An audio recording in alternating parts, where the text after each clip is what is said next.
নমস্কার, নিউজ 18 বাংলায় স্বাগত। নিউজ রুম লাইভ নিয়ে আপনাদের সঙ্গে রয়েছে আমি তমশ্রী। শুরুতেই যে খবরের দিকে নজর রাখতেই হবে, অর্থাৎ দক্ষিণবঙ্গে টানা বৃষ্টি আর বৃষ্টিতে বিপর্যস্ত জনজীবন। কোথাও চাষের জমি জলের তলায়, কোথাও বিধ্বস্ত জনজীবন। আবার আসানসোলে সেখানে মর্মান্তিক দুর্ঘটনা, জলে গাড়ি ভেসে গিয়ে মারা গেলেন কোল ইন্ডিয়ার কর্মী।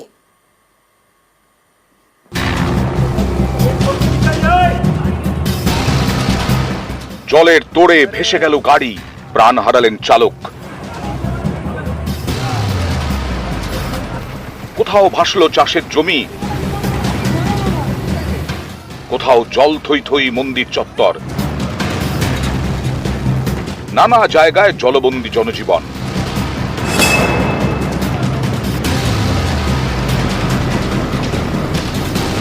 বুধবার থেকে টানা বৃষ্টি, ফুলে ফেপে উঠেছে দক্ষিণবঙ্গের একাধিক নদ নদী। বিপদসীমার উপর দিয়ে বইছে আসানসোলের নুনিয়াও। এতেই ডুবে গেছে আসানসোল উত্তর এবং দক্ষিণের সংযোগকারী বেশ কিছু সেতু। এর মধ্যে অন্যতম আসানসোলের কল্যাণপুরের সেতু। শুক্রবার অফিস থেকে ফেরার সময় গাড়ি নিয়ে এই কল্যাণপুর সেতু দিয়েই সুগম পার্কে নিজের বাড়ি ফিরছিলেন চঞ্চল বিশ্বাস, কোল ইন্ডিয়ার কর্মী। জলের তোড়ে ভেসে যায় তার গাড়ি।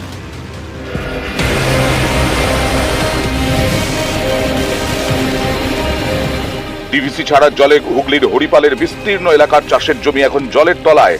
হরিপাল ব্লকের কালুবাটি, কনকপুর সহ একাধিক গ্রামের প্রায় 2000 হেক্টর জমি জলমগ্ন। ধানের জমি এভাবে জলে ডুবে থাকায় চাষিদের মাথায় হাত।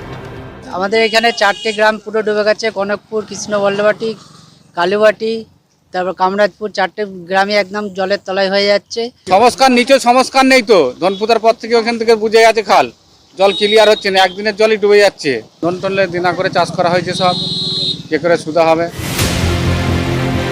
বাঁকুড়ার কোতলপুরেও বিঘার পর বিঘা চাষের জমি ক্ষতিগ্রস্ত। ডিঙ্গাল খালের জল ঢুকে ভাসছে কৃষি জমি।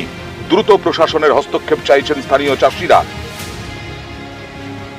জলের তলায় চলে যাচ্ছে, যে ভেঙে চলে যাচ্ছে, সব জলের তলায় ভেসে চলে যাচ্ছে। এইরকম চলে গেলে চাষিদের যদি না ক্ষতিপূরণ দেয় তাহলে চাষিরা কি করে বাঁচবে? সরকারের কাছে কিছু পাই, সেজন্য আমি অনুরোধ করব, তাহলে আমরা খেয়ে পড়ে বাঁচতে পারবো। আমি ওই এলাকার চাষিদের কাছে আমি একটা অনুরোধ করব, যাদের যাদের ফসলের ক্ষয়ক্ষতি হয়েছে, ফসল জলের তলায় চলে গেছে, সেই সমস্ত চাষিরা যেন এসে এখানে সংশ্লিষ্ট কৃষি দপ্তরে যোগাযোগ করেন। নিঃসন্দেহে আমিও কৃষি আধিকারিককে বলেছি, বিডিও সাহেবকে বললাম, যাদের যাদের ক্ষয়ক্ষতি হয়েছে তারা যাতে ক্ষতিপূরণ পায় তার সুব্যবস্থা করা হবে। বীরভূমে কুঁয়ে নদীর জলে প্লাবিত লাভপুর ব্লকের বিস্তীর্ণ এলাকা। হরিপুর, চতুর্ভুজপুর, জয়চন্দ্রপুর সহ আরও বেশ কয়েকটি গ্রামে ঢুকেছে জল। এরই মধ্যে খাপুর স্লুইস গেটের কাছে নদী বাঁধে ফাটল দেখা দেওয়ায় ছড়িয়েছে আতঙ্ক। নদীর বাঁধে ফাটল ধরেছে, আর কৃষি জমির উপর জল ওঠার ফলে কৃষকদের অত্যন্ত ক্ষতিগ্রস্ত। ময়ূরাক্ষীর জলেবন্দী মোহাম্মদ বাজারের প্রায় 20টি গ্রাম। আসা যাওয়ার রাস্তা জলের তলায়, স্থানীয়দের ভরসা এখন নৌকা। বীরভূমের কঙ্কালীতলা মন্দির চত্বরও জলে থই থই, তারই মধ্যে দেবীর ভোগ নিবেদন।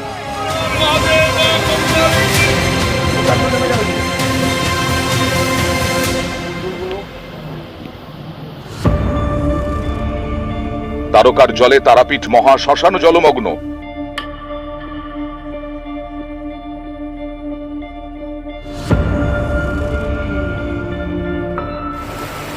হু হু করে জল বাড়ছে ঘাটালের ঝুমি নদীতেও। মনসুকা এলাকার বিস্তীর্ণ অংশ জলমগ্ন। রাস্তার ওপর দিয়ে বইছে জল, পায়ের চটি তাই হাতে, সাইকেল কাঁধে। বন্যার জল তো খুবই বাড়ছে, নদী উঠছে, যে পুরো রাস্তাঘাট একদম প্লাবিত হয়ে গেছে, এই যে রাস্তাঘাটও ভেঙে যাচ্ছে। পূর্ব বর্ধমানের মেমারি জাবুইয়ে বর্ধমান কালনা রাস্তাও জলমগ্ন। বৃষ্টি কমলেও কাটোয়ায় ভোগান্তি কমেনি। 20 নম্বর ওয়ার্ডের স্টেডিয়াম পাড়া শনিবারও জলমগ্ন। কয়েক বছর যাবৎ জল জমাটা একটা নিত্য। এবং এখানে একটা প্রাইমারি স্কুল আছে, অঙ্গনওয়াড়ি স্কুল আছে, বাচ্চাদের সেই সমস্ত নিয়ে যেতে হয়। বারবার মিউনিসিপ্যালিটিতে আমি কমপ্লেন করেছি, কোনো সুরাহা হয়নি। নিউজ 18 বাংলা। টানা কয়েকদিনের বৃষ্টি আর বৃষ্টিতে জল যন্ত্রণা। জলমগ্ন সরকারি অফিস থেকে হাসপাতাল, অনেক জায়গাতেই নিকাশি নিয়ে ক্ষোভ। জলের তোড়ে ভেঙেছে ব্রিজ, বাঁধ, ফলে ঘুরপথে যাতায়াত দুর্ভোগের এক শেষ।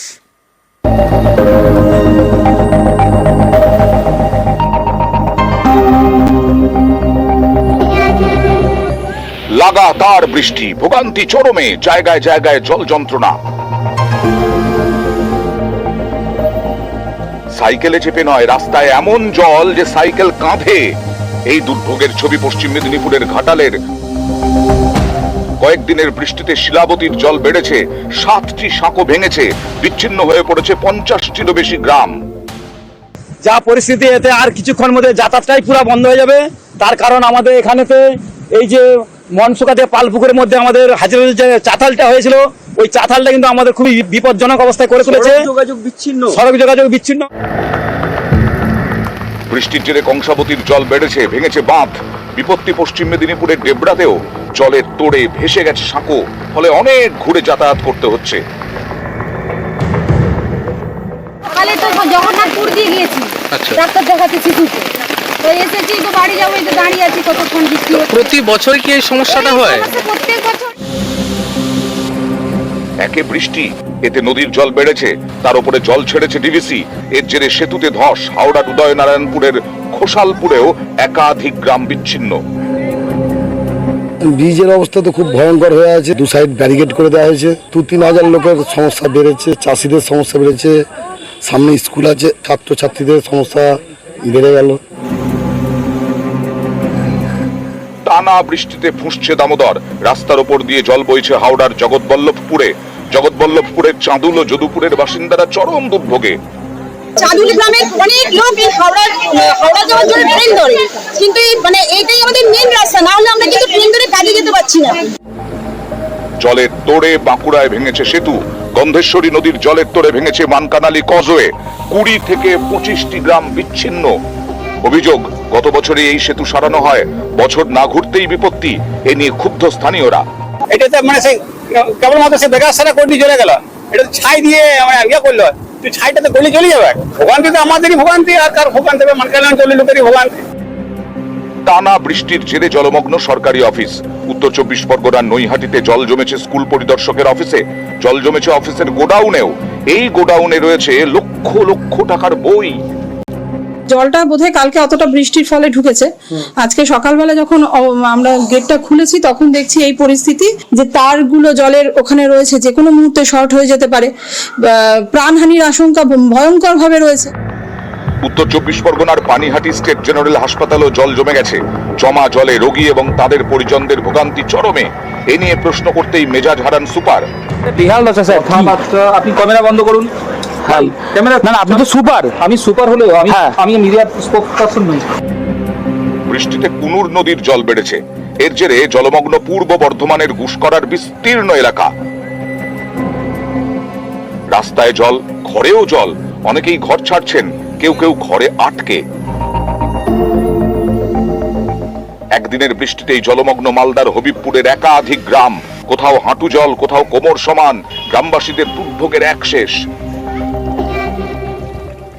ব্রিজের সম্পূর্ণ জল এই দিকটা আসছে, ওই রোডের উপর থেকে সিনেমা হলে ওই সাথে ওই জলটা আসছে, সব দিকে জল এসে গেছে হাজির, আর জলটা নিকাশের কোনো ব্যবস্থাই নাই। একদিনের বৃষ্টিতে এই অবস্থা। আমরা জল আনতে যেতে পারি না, জল খাওয়ার জলের কষ্ট হয়, যেমন একটু বৃষ্টি হতে গেলে এতটা কষ্ট হয়। আমরা তো হাঁটবো না, একটু যদি অসুস্থ হয় মানুষ তো একটু কোথাও বেরোতে পারবে না।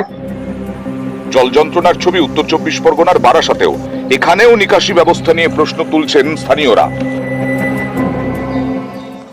কিচ্ছু হবে না এই রাস্তা, তো দেখছি আমি কালকে পুরে এসে থেকে সমস্যার 22-23 বছর সমাধান হয়নি না। জমা জলে দুর্ভোগ পূর্ব বর্ধমানের কাটোয়াতেও। বৃষ্টিতে জলমগ্ন কাটোয়ার স্টেডিয়াম পাড়া এলাকা।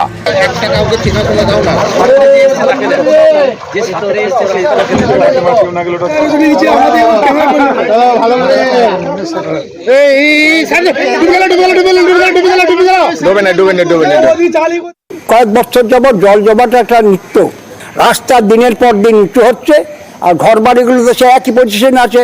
কোনো জল যাবার যে ভূগর্ভে জল যাবার যে রাস্তা কোনো নেই, সব জায়গায় কংক্রিট, নিকাশি ব্যবস্থা খুব খারাপ। রেলের আন্ডারপাসে জল জমে ভোগান্তি বীরভূমের সিউড়িতে। এখানকার জীবধরপুরে আন্ডারপাস পুরোপুরি বন্ধ, ঘুরপথে চলছে যাতায়াত। ভোগান্তিতে পড়তে হয়েছে প্রায় 10টি গ্রামের বাসিন্দাদের। নিউজ 18 বাংলা। রাজ্য জুড়ে দুর্যোগ, অন্যদিকে দক্ষিণবঙ্গে বিশেষ করে দুর্যোগ। আর এই দুর্যোগ মোকাবিলায় সতর্ক নবান্ন। জেলা শাসকদের সঙ্গে বৈঠকে মুখ্য সচিব। জেলায় জেলায় কন্ট্রোল রুম খোলার নির্দেশ। জেলা শাসক এবং বিভিন্ন দপ্তরের অফিসার ও কর্মীদের ছুটি বাতিল। দুর্যোগে দুর্ভোগ নিয়ে রাজ্য সরকারের নিশানায় ডিভিসি। মুখ্য সচিবের বৈঠকে ডিভিসি চেয়ারম্যানকে জরুরি তলব, আর ডিভিসি কে সেচ দপ্তরের সঙ্গে আলোচনা করে জল ছাড়ার বার্তা নবান্নর।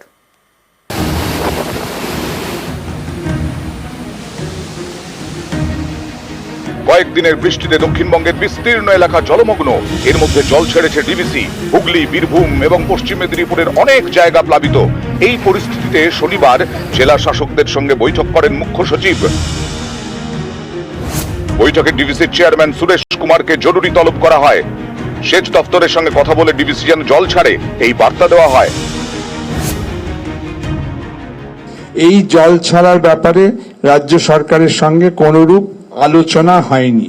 রাজ্য সরকার ডিভিসি কর্তৃপক্ষকে অনুরোধ করেছেন এই বিপুল পরিমাণ জল আলোচনা ব্যতিরেকে সহসা এবং একতরফা যেন ছাড়া না হয়, কিভাবে স্ট্যাগার্ড ম্যানারে এটাকে নেভিগেট করা যায় সেই চেষ্টা চলছে।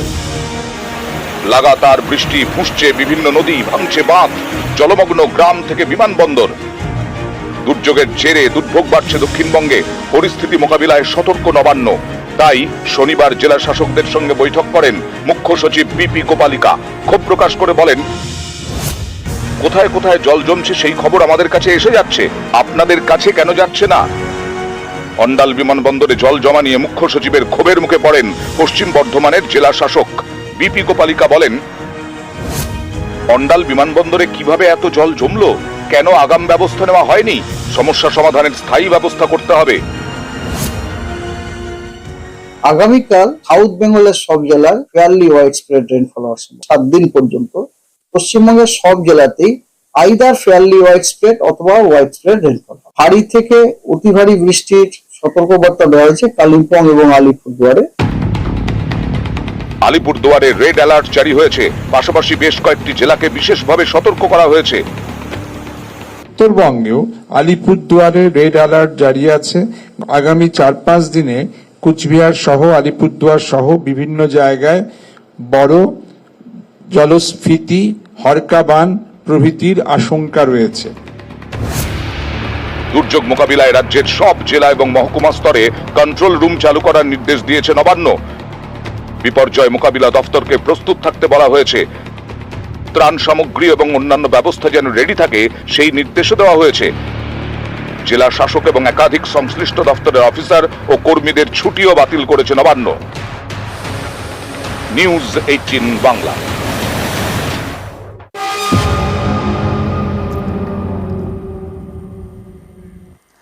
ডিভিসি কে কড়া বার্তা নবান্নের। সেচ দপ্তরের সঙ্গে কথা বলে জল ছাড়তে হবে। ডিভিসি কে যখন তখন জল ছাড়া যাবে না। আজ মুখ্য সচিব ডিভিসি চেয়ারম্যানের সঙ্গে যে বৈঠক করেন সেই বৈঠকে বার্তা দেন। ডিভিসি কে কড়া বার্তা নবান্নের। সেচ দপ্তরের সঙ্গে কথা বলে এবং ম্যানমেড ডিভিসি কে এবং জল ছাড়া নিয়ে এমনটাই কুণাল ঘোষ তিনি তোপ দেখেছেন। ম্যানমেড বলে তোপ কুণাল ঘোষের। অন্যদিকে পাল্টা রাজ্য সরকারকে আক্রমণ করেছেন বিজেপি রাজ্য সভাপতি সুকান্ত মজুমদার। ডিভিসি তারা ম্যানমেড বন্যা পরিস্থিতি তৈরি করে দেওয়ার জন্য জল ছাড়ছে বাংলায়। যখন গ্রীষ্মকালে কৃষি কাজের জন্য, সেচের জন্য জল চাওয়া হয় তখন ডিভিসি দেয় না। অতি বর্ষণ, নদীগুলো উপচে যাচ্ছে, অন্যদিকে ভরা কোটাল আসছে, তার সঙ্গে ডিভিসি জল ছাড়ছে, জলমগ্ন হওয়ার পরিবেশ পরিস্থিতি তৈরি হয়েছে। এটা কিন্তু আবার ম্যানমেড, এটা ডিভিসি তারা জানে যে এই সময় যদি অতিরিক্ত জল বাংলার দিকে ছেড়ে দেয় তাহলে বাংলার বিস্তীর্ণ এলাকায় জলমগ্ন হওয়ার, বন্যা পরিস্থিতি হওয়ার সম্ভাবনা দেখা যাবে, আশঙ্কা হয়ে যাচ্ছে। আগের বছরও রাজ্য সরকার এই কথা বলেছিল, তারপরে ডিভিসির তরফ থেকে প্রমাণ করে দেওয়া হয়। প্রত্যেকবার মেল করা হয় এবং জানানো হয় রাজ্য সরকারকে। রাজ্য সরকারের অফিস কাজই করে না, তো কি করবে তারা? ডিভিসির জল ছাড়াকে আরো তোপ কুণাল ঘোষের। জানিয়ে বিষ খাওয়ালে সবক্ষণ মাপ। এরকম একটা ভরা পরিস্থিতিতে জানানো হলো যে আমরা এত ছাড়লাম, আর তখন তার আমাদের হাতে কিছু নেই। জেনে আমরা করব কি? রাজ্য সরকার বা সেচ দপ্তর জেনে করবে কি? আপনাকে বিষ খাওয়াচ্ছে, শুধু আপনাকে জানিয়ে দিচ্ছে আপনাকে এই পরিমাণ বিষটা খাওয়ালাম, আপনাকে তো বলেছিলাম বিষ পাঠিয়েছি। ফলে এগুলো সমস্ত একটা চিরাচরিত কায়দায় বিপদে ফেলার চেষ্টা